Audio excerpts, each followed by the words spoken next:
tradisyon na ating mga Pilipino tuwing panahon na ng kapastuhan. Ating muling babalikan ang makasaysayang paglalakbay ng mag-asawang Maria at Jose sa paghahanap ng matutuluyan para isilang ang anak ng Diyos.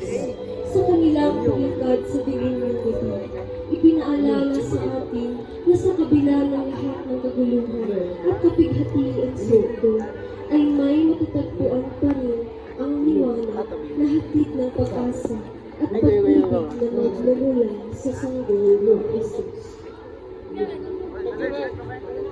Ang anghel na si Gabriel ay sinugo ng Diyos sa Nazareth, isang lungsod ng Galilea.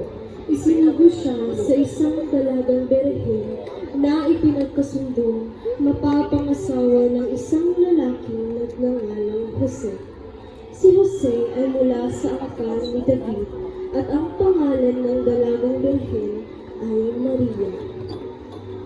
Magalang ka, babae, sapagkat ikaw ay pinagpala. Ang Panginoong Diyos ay sumasa iyo. Bukod kang pinagpala sa lahat.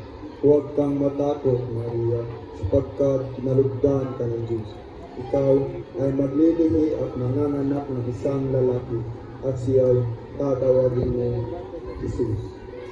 Paano mangyayari ito kung ako'y isang hamak na birhen? Ako'y alipin ng Panginoon.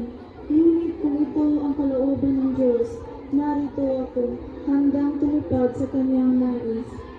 Ang pinsan mong si Elizabeth ay nagdadalang tao rin ng isang anak na lalaki sa kanyang katandaan. Ito ngayon ang ika-6 na buwan ng kanyang pagdadalang tao.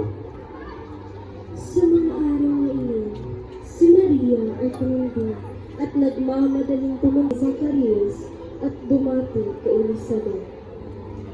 Elizabeth! Elizabeth!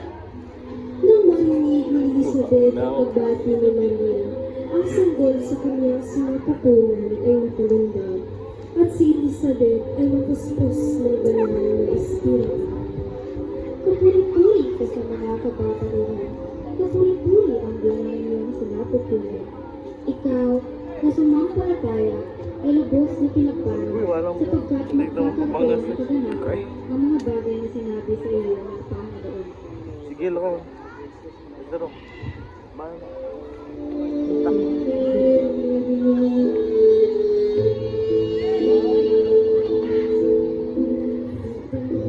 yan, pulis eh.